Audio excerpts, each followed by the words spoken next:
తన కాళ్ళకి మట్టి అంటుకుంటేనే నేను చూడలేను. మహారాణిలా చూసుకున్నాను, నా చేతులతో మట్టి ఎలా?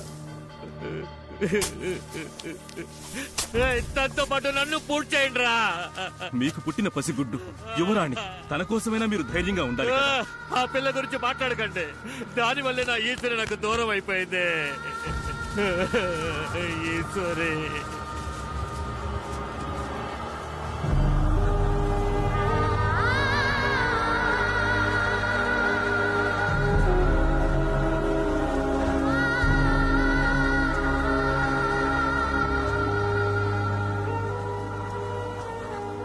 తన మీద ప్రాణం పెట్టుకున్నవాడు తన చావును తట్టుకోలేకపోయాడు.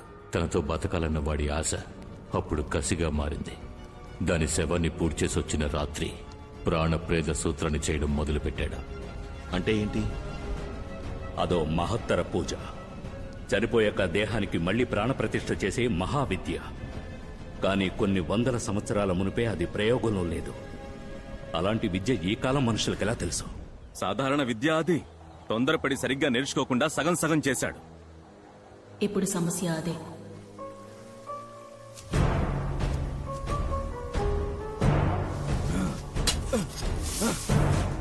నాలుగు రోజులు రాత్రింబవళ్లు నిర్విఘ్నంగా పూజ చేశారు.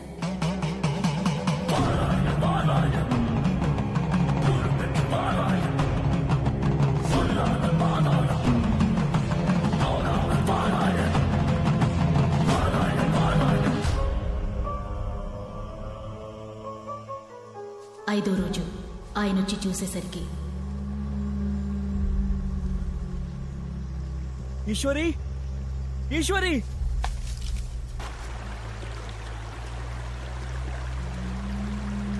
ఈశ్వరి,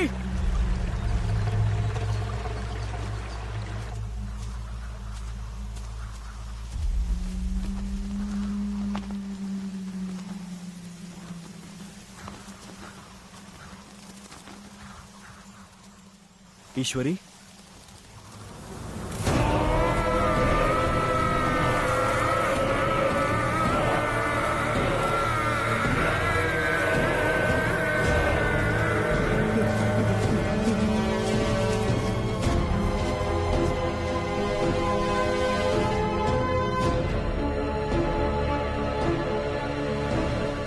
ఆ తర్వాత దాన్ని పూడ్చిపెట్టిన అడవిలోని ఆత్మగా తిరుగుతోందని ఊళ్ళో కొంతమంది గుసగుసలాడుకున్నారు. ఒకరోజు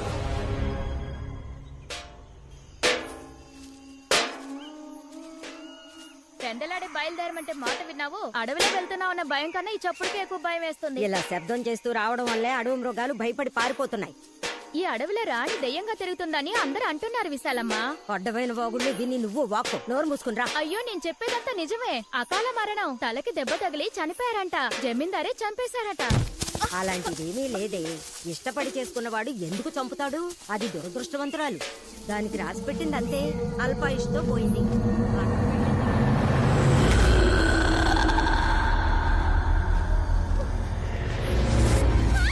నా దగ్గర నోరు పారేసుకున్నట్టు అంతఃపురం గురించి ఇంకెవరి దగ్గర తప్పుగా మాట్లాడుకు. వసే విజయ, విజయ, వసే విజయ, ఎక్కడికి పోయి చచ్చావే? వసే విజయ, విజయ, విజయ, విజయ,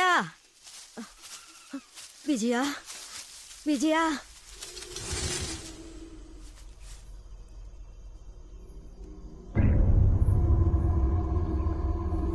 విజయ, ఎవరది?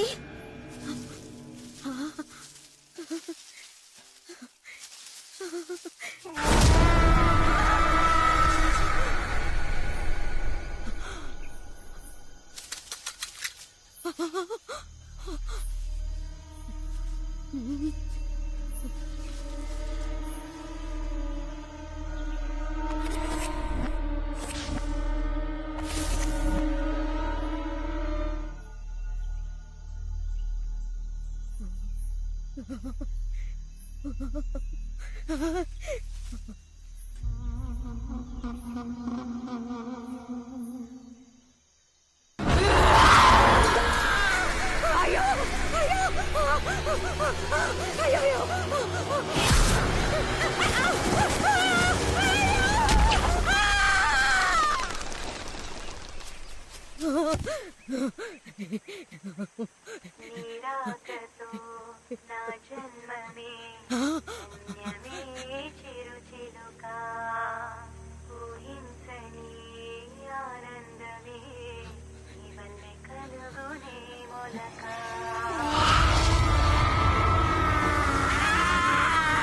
ఏం చూసి భయపడ్డావు విశాలమ్మ?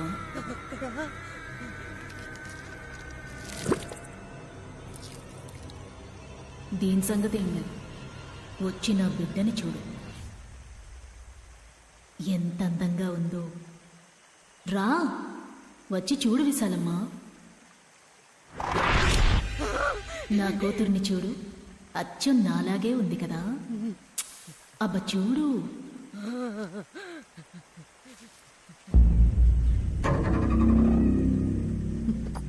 కూతురు లేదే. ఎలా ఉంటుంది? నువ్వే చంపేశావు కదా.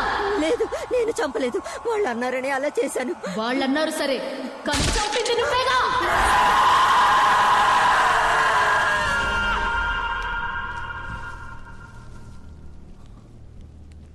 ఈశ్వరి ఆత్మే ఆ మంత్రసారిని చంపేసిందని అందరూ అనుకున్నారు. అప్పుడు నేనది నమ్మలేదు. కానీ ఒకరోజు ఉదయం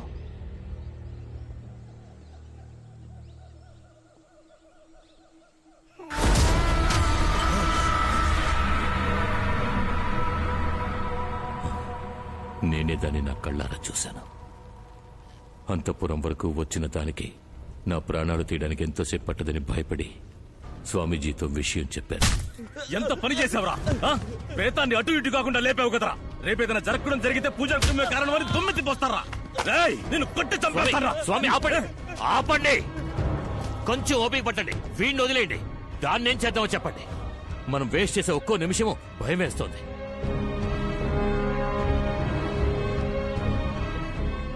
అది మన వశం కావాలంటే దాన్ని ఇక్కడికి రప్పించాలి.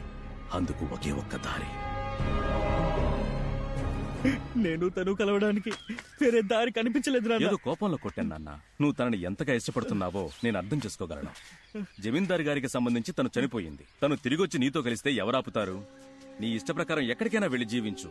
కానీ ఇప్పుడు తను మనిషిగాను కాకుండా శవంగాను కాకుండా ఉగ్రంగా తిరుగుతోంది. అందుకే పద్ధతి ప్రకారం ప్రాణప్రతిష్ఠ చేస్తేనే నువ్వు అనుకున్నట్టుగా సంతోషంగా జీవించగలవు. నువ్వు చెప్పేది నిజం. నువ్వు భయమేసి మధ్యలో వదిలేశావు. నిన్నే వెతుకుతూ అడవుల ముడ తిరుగుతోంది. నువ్వు పిలిస్తేనే వస్తుంది.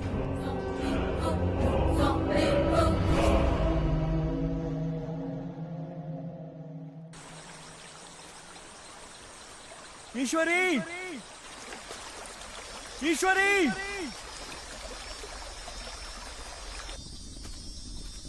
ఈశ్వరి,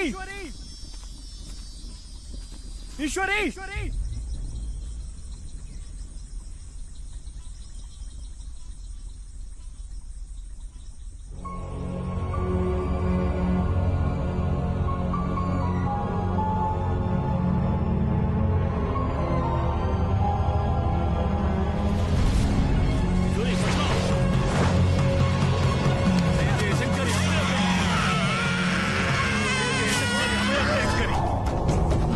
చుట్టూ చీర ఎత్తుకో. ఈ కాగన పట్టుకోండి. కానీ జాగ్రత్త. దీన్ని ఎక్కడికి తీసుకెళ్తున్నారు? అయ్యా ఆగండి, అయ్యా నాకు అప్పగించండి. నేను మిమ్మల్ని నమ్మే కదా వచ్చాను. నువ్వేం చేస్తావు ఇక్కడ? కారు దగ్గరికి వెళ్ళు.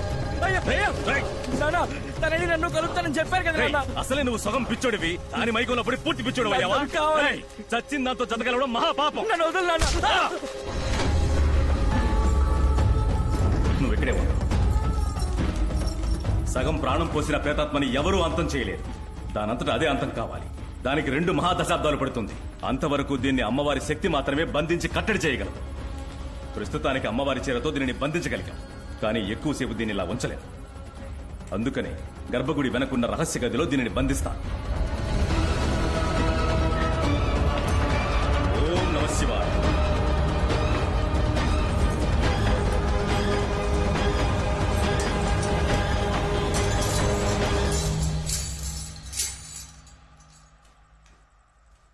ఏమండి? నన్ను వదిలేయండి.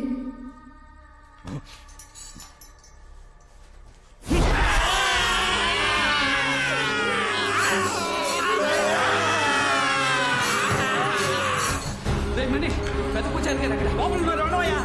అయ్యా అయ్యా అయ్యా, మీరు దయడం వల్ల మీ అబ్బాయి కొమ్మ పుచ్చుకుని చచ్చిపోయాడు. ఏమంటున్నారా?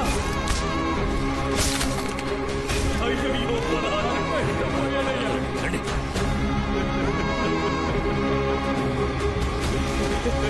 పెంచుకున్న నా చేతులు నేను చంపుకున్నాను కదరా. నేనేం పాపం చేశాను? ఏం పాపం చేశాను? ఆ దేవుడి సన్నిధిలో నేను చేసిన పాపానికి నా చేత్తోనే నా బిడ్డ ప్రాణాలను తీసేలా చేశాడు. మీ కొడుకు చావుకి కారణం మీరు కాదు, ఆయన్ని చంపింది జమీందారు.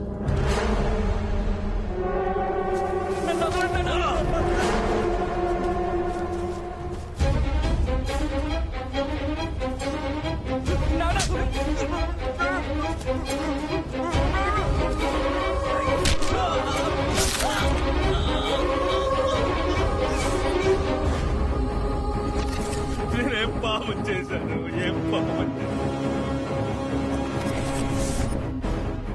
నమ్మక ద్రోహం చేశారు కదా, వాళ్ళని వదిలిపెట్టను. ఆగండి. మీ కొడుకుని చంపినందుకు వాళ్ళని చంపి పగ తీర్చుకోవచ్చు, కానీ ఇన్నేళ్లుగా ఆ అంతఃపురంలో ఓ ఆత్మలా తిరుగుతోందే నా కూతురు. తనకేం పరిహారం చేస్తారు? తను జీవించాల్సిన జీవితాన్ని ఓ పనివాడి కూతురు జీవిస్తోంది. అది నా బిడ్డకి దక్కాలి. అందుకు ఆ అమ్మాయి శరీరంలో మీరు నా కూతురు ఆత్మని ప్రవేశపెట్టాలి. నన్ను రాణిలా చూసుకుంటానన్న మాటని వాడు నెరవేర్చలేదు, కానీ నా బిడ్డ రాణిలా జీవించేట్టు చెయ్యాలి. అందుకు మీ సాయం కావాలి. నేనేం చేయాలి? మీ కొడుకు ఆత్మని మీరు లేపాలి.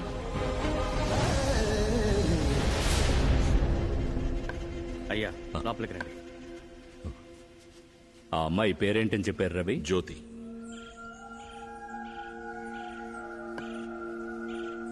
జ్యోతి ప్రాణాలకు ప్రమాదం. స్వామీజీ ఏమంటున్నారు?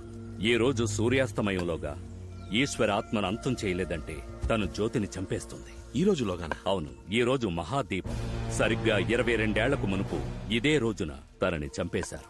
ఈనాటితో 2 మహాదశాబ్దాలు పూర్తి కానున్నాయి. ఆలోగా మనం ఆ ఆత్మని అంతం చేయాలి. దానికి ఏం చేయాలి? ఈ రోజు సూర్యుడు అస్తమయం కాబోయే సమయంలో అక్కడ దీపం వెలిగిస్తాం. పంచభూతాలలో మధ్యభూతమైన ఈ దీపశక్తే ఆ దుష్ట శక్తిని అంతం చేయగలదు. సరిగ్గా ఆ సమయానికి ఈశ్వర ఆత్మని ఇక్కడికి రప్పించాలి. అది వీలు పడుతుందా స్వామీజీ? అందుకొక దారుంది.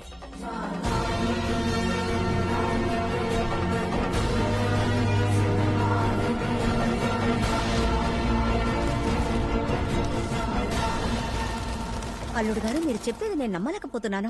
నిజంగా ఈ బంగ్లాలో ఒక దయ్యం ఉంది. అయితే ఇన్ని రోజులు షాలు చెప్పింది నిజమేనా? నిజమే. ఈతను కూడా సేటు దగ్గర అప్పు తీసుకున్నట్టున్నాడు. అందుకే అంతఃపురంలో దెయ్యం ఉందని భయపెట్టి దీన్ని నమ్మాలని ప్లాన్ చేశాడు. ఈ కహానీలు దెయ్యాలను చూసి భయపడే వాళ్ళకి చెప్పు. ఈ అభిషేక్ దెయ్యాలను ఎక్స్పోర్ట్ చేసినాడు. ఒకవేళ సందేహంగా ఉంటే టెస్ట్ పెట్టండి. టెస్ట్ పెట్టడానికి ఈ టెస్ట్ ట్యూబ్ కూడా ఉంచుకున్నది. రారా రేయ్, రారా అంటున్నానా? ఏంటి బాబా ఒంటరిగా ఆడుకుంటున్నావు? ఇది వాళ్ళ బాబు కంటే ఎక్కువగా భయపెడుతోంది. తనని ఈ అంకుల్ కి సెకండ్ ఇవ్వమంటావా? రే సెకండ్ ఎవరా? రే ఎవరా? భయం లేదా? ఎవరా? నేనున్నాను కదా, ధైర్యం ఎవరా?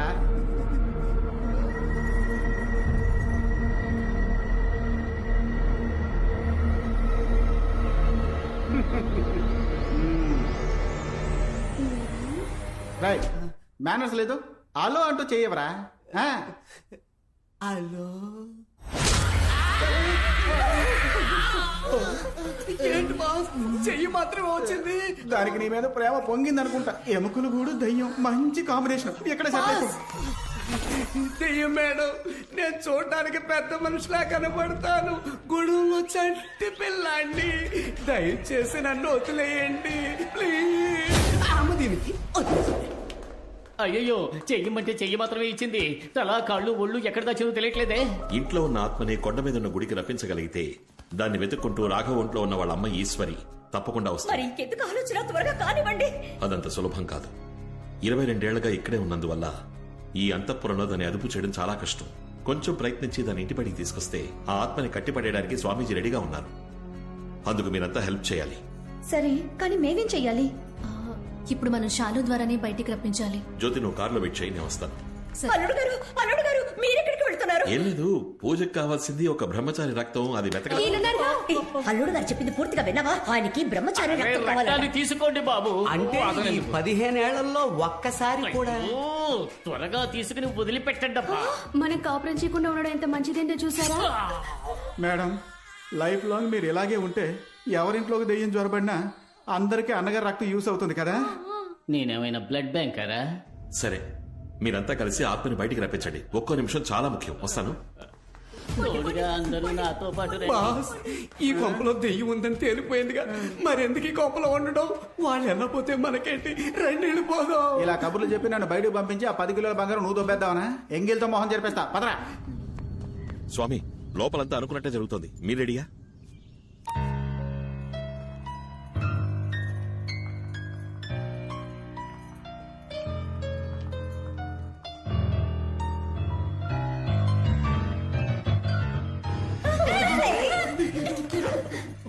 పియానో వాయించడం తెలిసిన పిల్ల దయ్యం మనల్ని పాడే సంపొద్ది. శాలు బంగారం, మాకు బోర్ కొడుతుందమ్మా. అందరూ కలిసి ఆడుకుందామా? ఒకసారి నీ ఫ్రెండ్ని అడగవా? ఓకే అండి. అమ్మా, నీ కూతుర్ని కొంచెం నార్మల్ గా మాట్లాడమని చెప్ప. బాగా భయం వేస్తుంది. ఏ ఆట ఆడుకుందామేంటి? అందరం రమ్మి ఆడదామా? డిక్కు కొడితే డిక్కిని కరుస్తుంది, నీకు అది కూడా లేదు. రింగా రింగా రోజెస్ ఆడుకుందామా? కరెక్ట్. చెయ్యి పట్టుకుని రౌండ్ తిరుగుతూ బయటకు పోవచ్చు. సూపర్. పదండి అయితే వెళ్ళి ఆడుకుందాం. రండి. నేను ఇక్కడ ఉన్నాను. అయ్యో రండి.